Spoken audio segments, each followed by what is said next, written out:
आइए फिजिक्स के lecture number 2 में आपका स्वागत है। कह रहा है दर्पण क्या है, जिसको हम लोग कहते हैं आईना या मिरर। वह चिकनी चमकदार सतह जो प्रकाश को नियमित रूप से परावर्तित कर देता है, साथ ही साथ उसका एक सतह कलई क्या हो रहता है, उसे दर्पण कहते हैं। दर्पण मुख्यतः 3 प्रकार का होता है: समतल दर्पण, गोलीय दर्पण और परवलयीय दर्पण। समतल दर्पण उस दर्पण को कहते हैं जिसका परावर्तक सतह समतल होता है, जो हम लोग घर में इस्तेमाल करते हैं।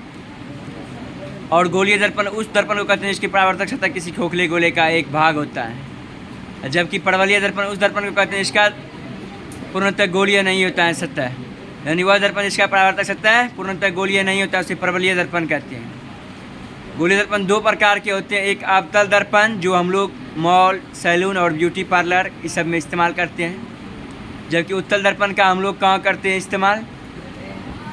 वाहन में ड्राइवर करता है पार्श्व दृश्य के रूप में और स्ट्रीट लाइट के रूप में यूज करते हैं। तो वह दर्पण जिसका परावर्तक सतह धसा होता है, अर्थात केंद्र की ओर होता है, साथ ही साथ बाहरी सतह कलई क्या हो रहता है, उसे अवतल दर्पण कहते हैं। अवतल दर्पण को अभिसारी दर्पण भी कहते हैं।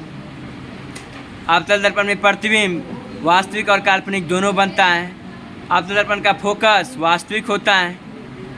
अवतल दर्पण में वस्तु का आकार प्रतिबिंब के आकार यानी क्या होता है, बराबर भी होता है, बड़ा भी होता है और छोटा भी होता है, यानी प्रतिबिंब तीनों प्रकार के बनते हैं अवतल दर्पण में। जबकि उत्तल दर्पण में केवल काल्पनिक प्रतिबिंब बनता है और प्रतिबिंब हमेशा छोटा होता है और सीधा होता है। अवतल दर्पण में प्रतिबिंब जो होता है उल्टा और सीधा दोनों होता है। तो अवतल दर्पण जान लीजिए आप क्या है। वह दर्पण जिसका परावर्तक सतह धसा होता है, अर्थात केंद्र की ओर होता है, साथ ही साथ बाहरी सतह कलई क्या रहता है, उसे अवतल दर्पण कहते हैं। अवतल दर्पण को अभिसारी दर्पण भी कहते हैं। और इसके अपोजिट उत्तल दर्पण, वह दर्पण जिसका परावर्तक सतह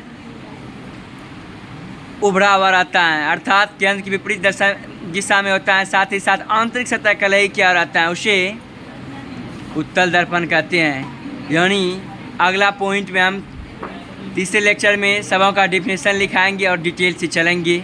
तब तक के लिए जय हिंद, नमस्कार।